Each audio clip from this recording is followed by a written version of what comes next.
Ah, je t'aime, toi. Mais est-ce qu'il y a des gens qui n'aiment pas le chocolat? Vrai? Faux.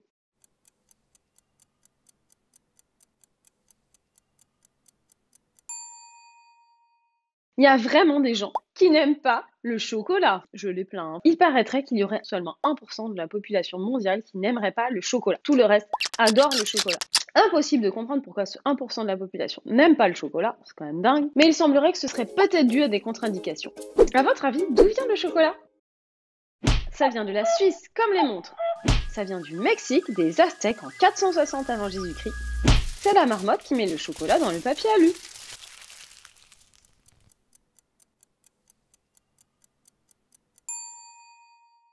Ça vient du Mexique en 460 avant Jésus-Christ. Autant vous dire que le chocolat, c'est très très ancien. Donc à la base, ce sont les Mayas qui utilisaient beaucoup les fèves de cacao pour se faire des boissons chaudes. Les ancêtres du chocolat, en fait, c'était du chocolat liquide.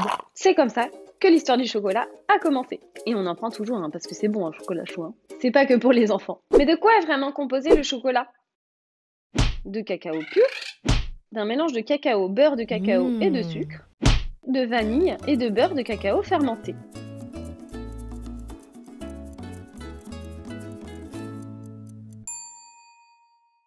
C'est un mélange de cacao, de beurre de cacao et de sucre. Donc le chocolat est un aliment plus ou moins sucré produit à partir de la fève de cacao qui sont broyées et torréfiées jusqu'à former une pâte assez liquide dont on va tirer en réalité toutes les matières grasses qui vont constituer le futur beurre de cacao qu'on utilise évidemment pour faire le chocolat.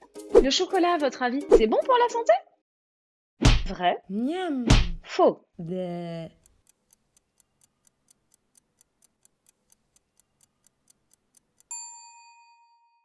Le chocolat, c'est excellent pour la santé et ça, c'est une très très très bonne nouvelle, surtout pour moi. Le chocolat met de bonne humeur, notamment grâce au magnésium. Le chocolat permet également de garder la ligne parce qu'il permet de déstocker la graisse, notamment grâce à la présence de théobromine. Le chocolat nous protège aussi du vieillissement grâce à sa teneur en antioxydants. Le chocolat est également excellent pour la santé cardiovasculaire grâce à sa teneur en polyphénol qui facilite la circulation sanguine. Bref, les fèves de cacao sont des vraies pépites pour notre santé. Est-ce qu'on peut devenir addict au chocolat? Parce qu'on a quand même l'impression qu'on en connaît des addicts. Hein. Je ne pense à personne. Presque tout le monde le devient. C'est un problème de santé publique majeur. Non, on peut en manger sans limite et c'est ce qu'on fait. Oui, mais c'est une addiction sans dépendance. Ouf.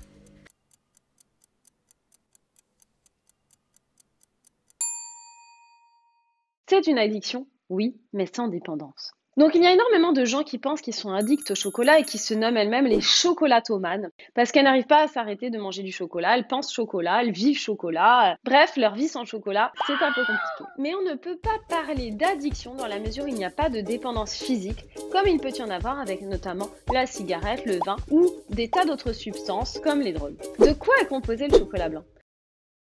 Du chocolat aromatisé à la vanille, du beurre de cacao sans cacao, du chocolat agrémenté de colorants blancs.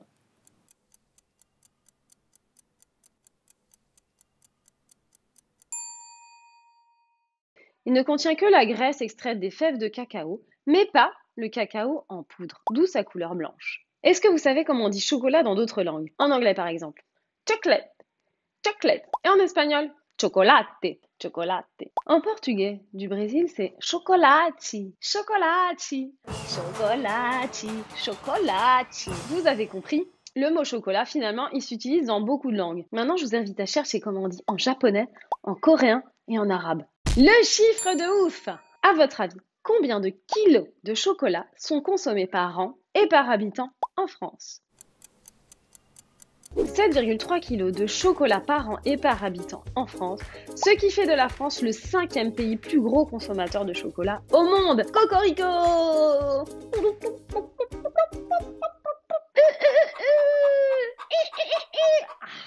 Allez, avouez, combien vous avez mangé de carrés de chocolat cette semaine? Combien? Et voilà, maintenant vous savez que le chocolat c'est excellent pour la santé. Mais, ce n'est pas une raison pour piquer toutes les plaquettes de chocolat parce que nous aussi on en a besoin. Je vous laisse, je vous dis à très bientôt, mangez plein de chocolat et bisous chocolatés. Ciao!